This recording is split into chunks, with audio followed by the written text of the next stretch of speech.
Hello, everybody. I'm Michael Marchuk. Welcome to the Transform Now podcast. And I'm Brad Hairston.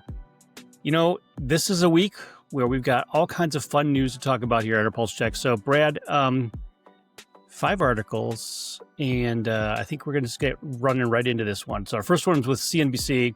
From CNBC, the article's titled, OpenAI wraps $6.6 billion share sale at a $500 billion valuation. So, as you know, that OpenAI had just allowed some of their former employees to start selling their shares that they received. And based on the price of those shares sold, again, still a private company, they're looking at a valuation of $500 billion. So obviously, as we all know, OpenAI is still, they have revenue, but they are bleeding money like anything. So tell me more about this valuation and what your thoughts are. Well, it's an enormous number, and essentially it has put OpenAI in the rare space of being the world's largest, at least by estimates, the largest privately held company in the world. So it just surpassed SpaceX, which had a valuation of about $456 billion.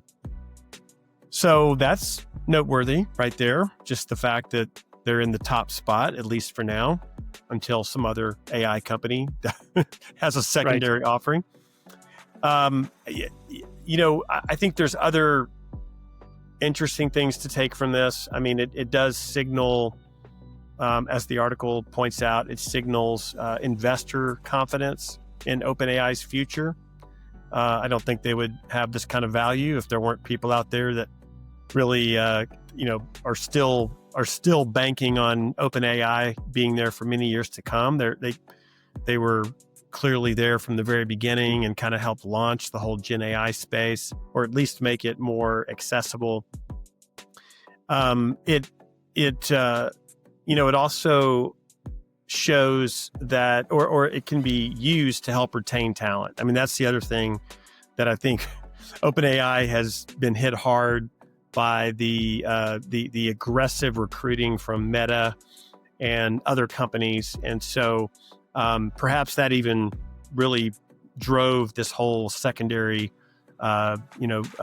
sale, because employees have a lot of stock. If they can't sell it, it's still worth something. But if you're allowing them to go and sell it, then that could be something that really builds more loyalty, makes them want to stay around. So I think, it is a significant sale. And if you compare it to the last secondary sale they did, which was a little over a year ago, the company at that point had a $90 billion valuation. So maybe that's the biggest point of this of all, the fact that they were $90 billion in January of 24. Here we are in October of 25, and they're $500 billion. That's pretty insane. Especially considering, this is all looking at future growth revenue potentials, because right now they're not anywhere close to, being able to show that kind of revenue to generate that kind of valuation.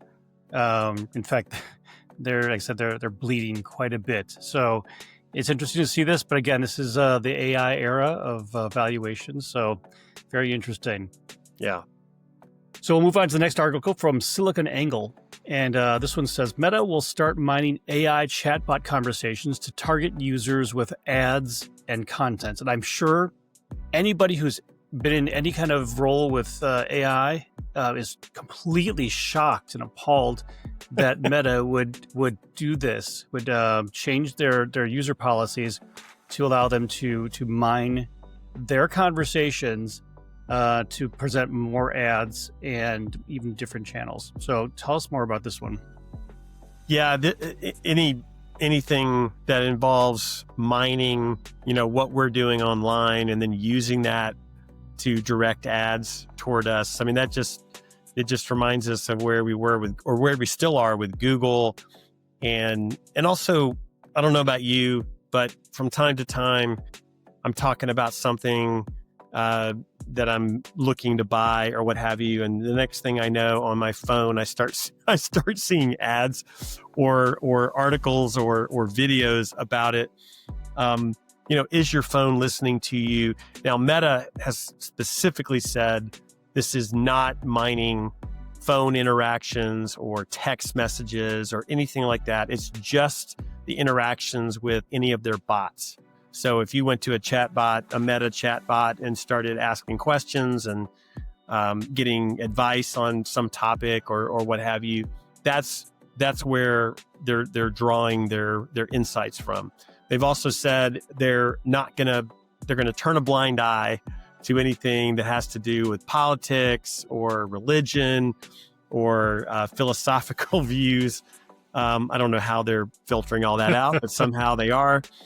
And they, as I said, they're not going to mine anything that involves human to human conversations. So they're couching this as it's going to be better for you. It's going to give you a better experience, and we're going to give you ads that are the most relevant to you based on what we see you doing with our bots in those chat bot conversations. So, it's not something you can opt out of. That's another thing that bothers me. I would expect they would give you the ability to opt out. They're saying that's not going to be possible. But it's the world we live in. And I think anything online, any free social media kind of application that you use, you should expect this kind of thing. It's part of, they want to make a revenue, and this is one way to do that. If they can go and get that advertiser revenue and direct it at people like you and me. So not totally surprising. Right. Well, I have to laugh because when you say, you start talking about something and then you have ads, and even in the article, which I'll read the quote, he says, Instagram head Adam Mosseri again reminded users, "I swear we do not listen to your microphone." And all it came back to me is the Terminator 2 and Arnold Schwarzenegger's character, the Terminator, raises his hands, "I promise I won't kill anyone." So it's just maybe they don't listen to the microphone, but somehow you're right, that data is getting there somehow. So anyway, very interesting. So our third article is going back to OpenAI and talking about listening to your needs and helping you with ads and whatnot. OpenAI is getting in on the business. So we have our OpenAI, and we're tying in our second ad here second article relating to giving you the best content. OpenAI really, really wants you to start your day with ChatGPT use, says this Verge article. Their new function called Pulse, which is like the pulse check kind of, but we had it first. We did. Talks about doing some personalized research on your behalf, knowing your background and what you're using it for. So what are we talking about here? Well, it has a few similarities to what we just talked about with Meta, but in this case, OpenAI is really they're going for broke with the agentic AI proposition, and this is a step in that direction. So far, ChatGPT, like most of the large language models, has been very reactive. You ask a question, you prompt it, it gives you something back. In this case, they're wanting you with this application to give it access to your calendar, to your chat, to your email, various things in which you communicate and you show kind of what you're doing or what you're thinking or questions you have, whatever it is. And then they want ChatGPT Pulse to basically give you kind of your own digest, your own update each morning, where it can start being more proactive. So it's looking for opportunities to make suggestions, to help you with things, based on what it sees in those applications. So it's in this case, you're voluntarily doing it versus the Meta where they're just going to mine your chatbot conversations. You're actually giving it the opportunity to learn and to learn more about you and you personally and what you're doing and where you're going and your dietary restrictions. I mean, all those things, and then help you day to day by giving you kind of this daily digest, and then be able to push other recommendations to you at other points in time. So it's definitely an interesting move by them, and I'm not shocked, just like I wasn't shocked with what Meta's doing with ads. I'm not shocked here that OpenAI is trying to create something that's a little bit more personal, a little bit more proactive. There is controversy though around this kind of thing, and the article mentions one of them. The other one is similar to Meta, which is there's a high probability they're going to use this information they're mining to push ads toward you. So now that it knows your calendar, it knows where you eat, it knows your dietary restrictions, it knows all that stuff, it's very likely that's going to be the next thing. So we should expect that. The other thing that's a bit controversial is this whole notion of what they call an echo chamber. So do you know what that is, Michael? Have you heard that? Yes, I do. Okay. So for those that don't know what it is, I mean, it's basically creating an environment where a person only encounters information or opinions that reflect themselves or reinforce their own opinions and thoughts. And this is something that is true of social media in general, but with this kind of thing, there's always the possibility that you can get into kind of an echo chamber. And the reason it even matters is there's some correlation to mental health issues that can come when you're, all you're seeing and all you're hearing and everything that's being reinforced is really just from you. It's from your own thoughts, your own data, versus hearing diverse thoughts and opinions, and being able to kind of make good decisions and be more diverse in your thinking and what have you. So it's I understand that point as well.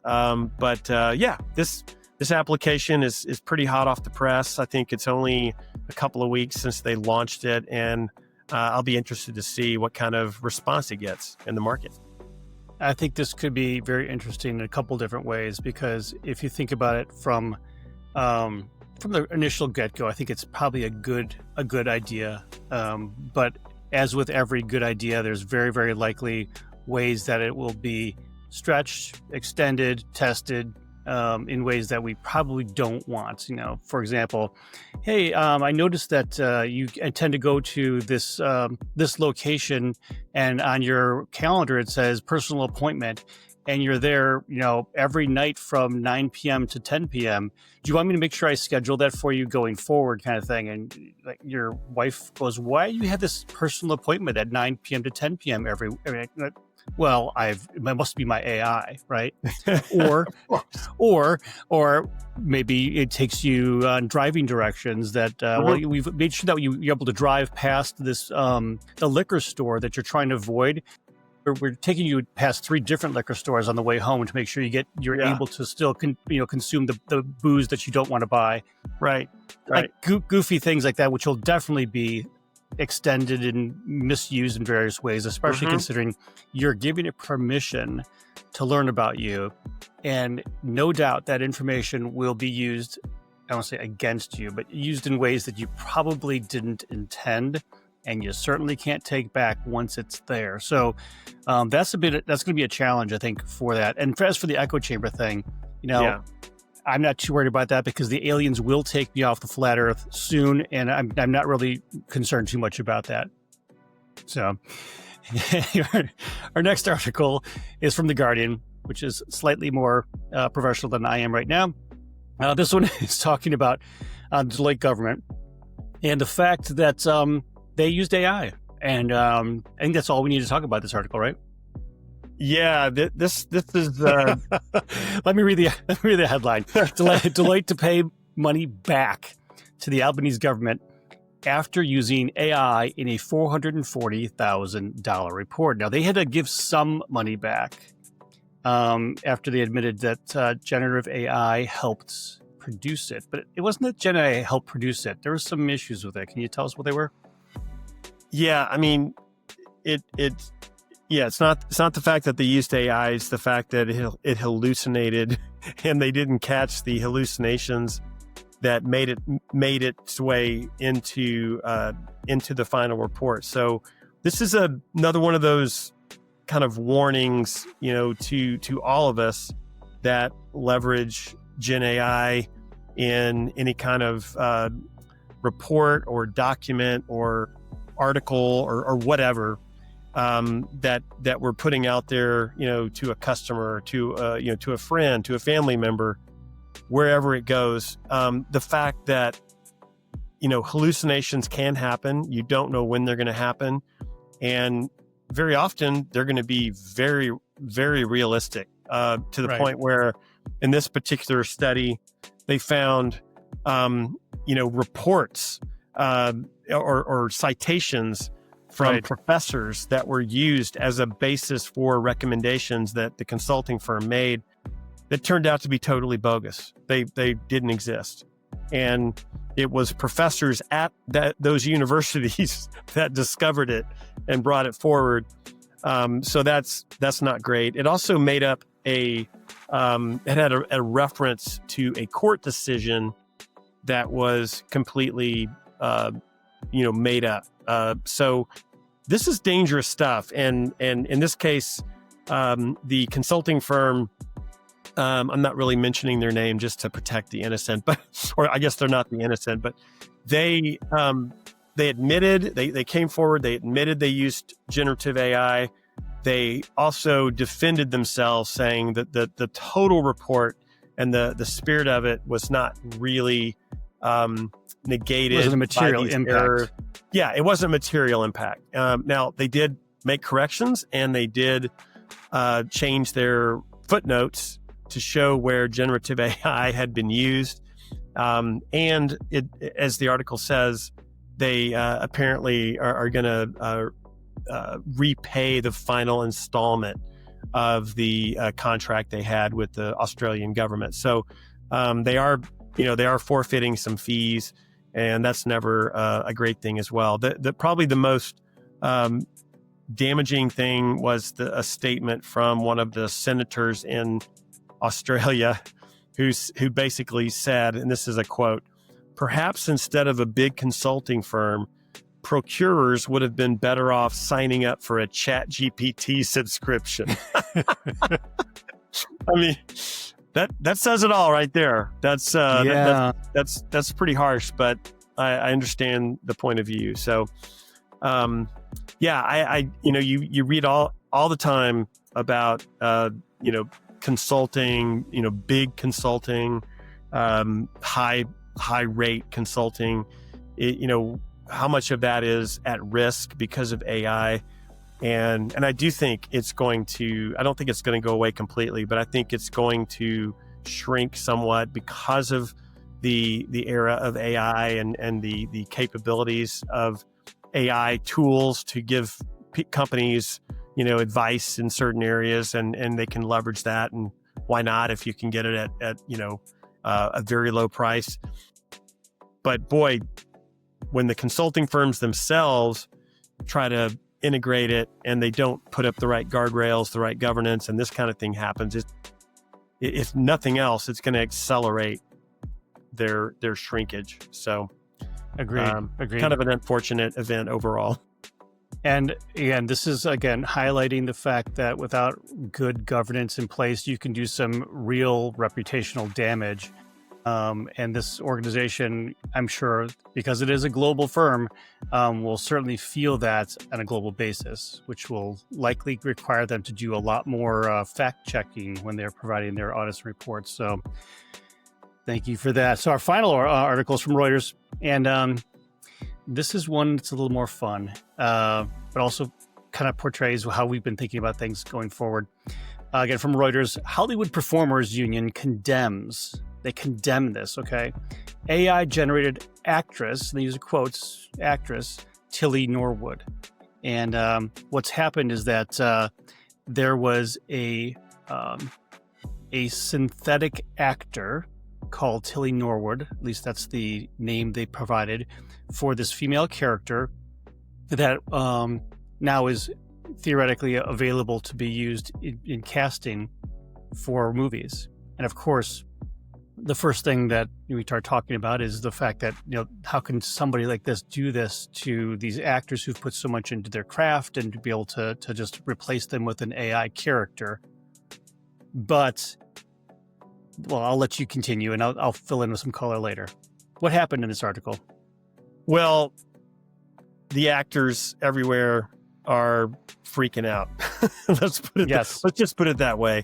This is not all that dissimilar from the authors recently who did a class action suit against Anthropic and won a very large settlement based on books that they had downloaded from piracy sites and without permission, and they used it to train their model, and they got hit with a $1.5 billion judgment.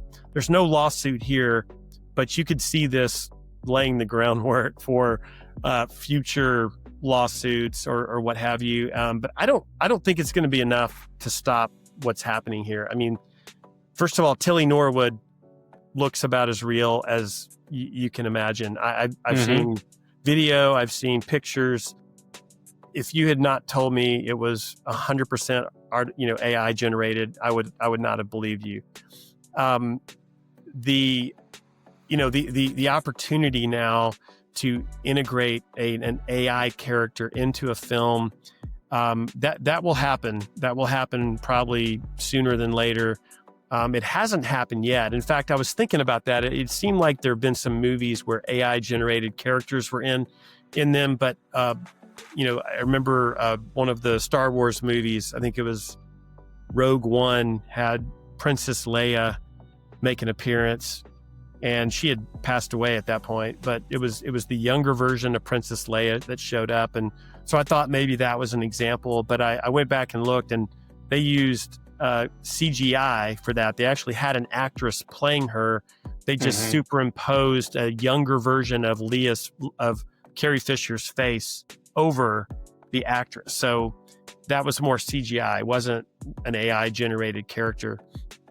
I thought about this brought to mind what happened with Anthony Bourdain, the documentary on him, where his voice was, AI replicated his voice to narrate portions of the film. That was, I think, even that was provocative or controversial because he and his estate, his family had not approved that, and the director took that leeway. So this, we're going to have these AI generated characters in movies before too long, and they'll probably be side by side with human actors, and in some cases we may not even know the difference. But the Screen Actors Guild, that the various actors unions around the world are gonna fight this tooth and nail, and they're gonna try to protect their livelihood. And I understand that, and I would expect it. But this is kind of the essence of creativity with AI at the forefront, and so I fully expect that this is where we're headed. And we may even have films completely with AI characters before too long, and it'll be hard to tell. So I wanted to point out the fact that to me, this is nothing new. Let's just go back to the past set of movies that had Godzilla in it. Now, I'm fairly certain that there wasn't a casting call for giant lizard-like creatures that were able to swim and that use nuclear radiation as their power source. I'm pretty sure there wasn't. So in those sequences where literally the main character of the story is we use CGI as the discussion point here. How is that different than the AI actress Tilly Norwood, in that the CGI character, also completely made up and fake, was used in a movie and has been. They've done this numerous times over the years, where this just it didn't exist. I mean, this goes all the way back to The Abyss for those who may be going back to old movies, where they had this water thing and it had a face and it made facial characters with it. That was all done with CGI, right? And then you start setting the stage for this character or the ability to have expressions or emotive parts of a character expressed exclusively through electronics, through AI, through CGI, that didn't exist. And now, most movies, go ahead. Yeah. I'll interject when you have a second. Yeah. Go ahead. Yeah, well, with most movies now, they're not on set. They don't go to a desert somewhere to shoot a bunch of stuff. They go into a giant warehouse with a green screen. So even the backgrounds in these environments aren't real. So when you start talking about building movies and then this, it's totally provocative Tilly Norwood character comes on screen, how can they do this to us? Actually, this is a natural progression, in my personal opinion, of where we've been going. So I'm sorry to cut you off. I think you're right. There is a subtle difference, though, because a lot of what you're seeing in those movies, like Godzilla or any Marvel film, is you have these digitally created characters. Like even the new Superman movie, there's a dog that is like with him all the time, completely digital, no dog at all. But they're created by digital animators. A human designed it and created it, and then it gets put into the scene. But a human is driving what it's doing and how it's doing it, what have you. In this case, they're talking about a character or a fictitious person who is completely AI. It's reacting, it's making gestures, it's talking.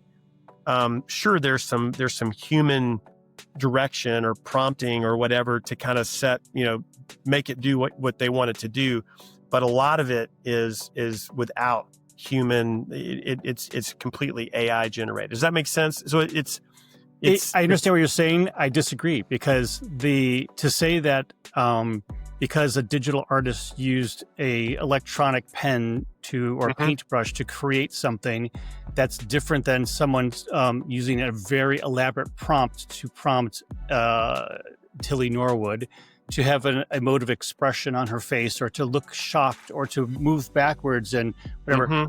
To me, it's the same. It's just a different tool. It's the same output, though, which is it's an electronic version of a character that doesn't exist, but is created from the mind of a human with the emotion or expression provided by that human. Because right at this point in time, we don't have AI actresses who can remotely do anything other than what they're being told. So there isn't an emotive reaction unless there's one that's been directed in that kind of scene. So I still think it's point. a tool, You're prompting a tooling it issue versus drawing it or digitally creating it on a computer. So there's some parallels there. I'm pretty sure that I will have the SAG-AFTRA attorneys contact me from the Actors Union to sue me for whatever my thoughts are here. But we do see this changing, and certainly it's changing quickly. But so across all of our industries that we cover, this is how we always tend to find ways to get some entertainment in this. We are seeing AI completely changing the way that people are doing their jobs. But again, the purpose behind it, that's all human. So, Yep. Well, that's all we got for this week's Pulse Check. So thank you for listening in. As you always know, we've got great guests during the week that we will make sure you get some other opinions besides Brad's and mine to give you some actual insights from industry and the way that AI is changing those types of things. Until next week, I'm Mike Marchuk. Have a good week.